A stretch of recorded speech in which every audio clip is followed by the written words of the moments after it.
Take a thin ruler and apply compressive force from both ends. Initially, the ruler remains straight. But as the load increases, it suddenly bends sideways instead of continuing to shorten. This sideways deformation occurs long before the material reaches its compressive strength.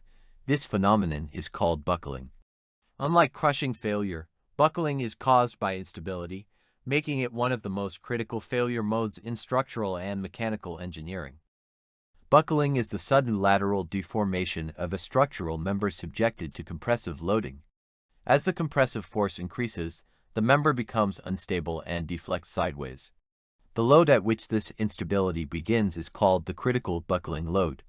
An important point is that buckling is not caused by material yielding or fracture.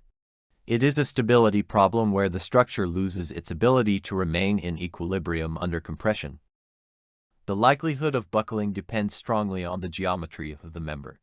Short, stocky columns generally fail by crushing because the material reaches its compressive strength before instability occurs. Long, slender columns behave differently.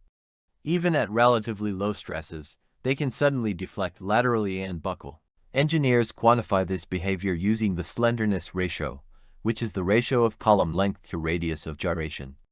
Higher slenderness ratios indicate a greater tendency to buckle.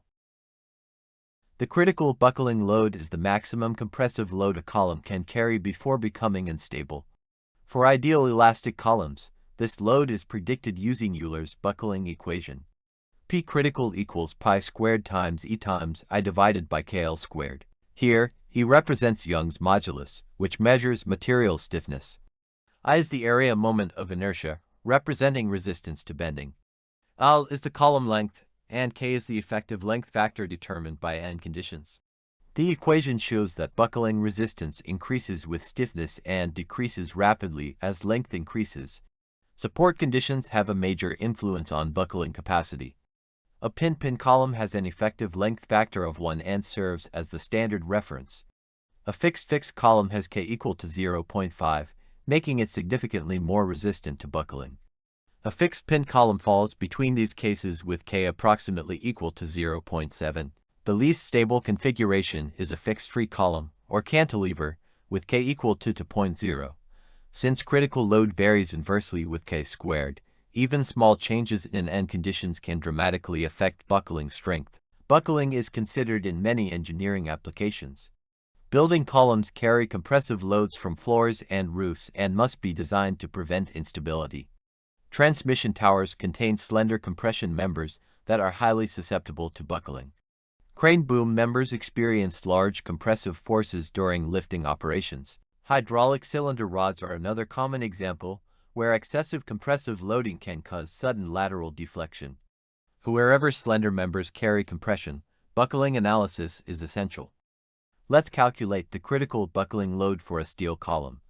The column has a length of 2 meters, Young's modulus of 200 gigapascals, and an area moment of inertia of 8 times 10 to the power minus 6 meters to the fourth.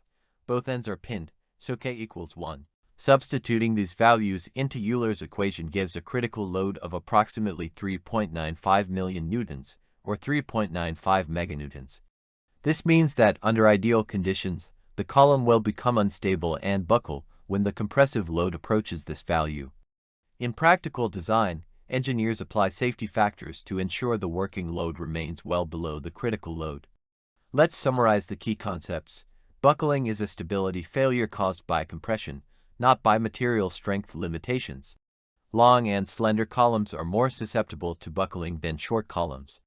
The critical buckling load depends on material stiffness, cross-sectional geometry, column length, and end conditions. Euler's equation provides a powerful tool for predicting buckling loads. Many structures don't fail because the material breaks, they fail because they become unstable. Understanding buckling helps engineers design safer and more efficient structures. Thanks for watching, and see you in the next engineering concept.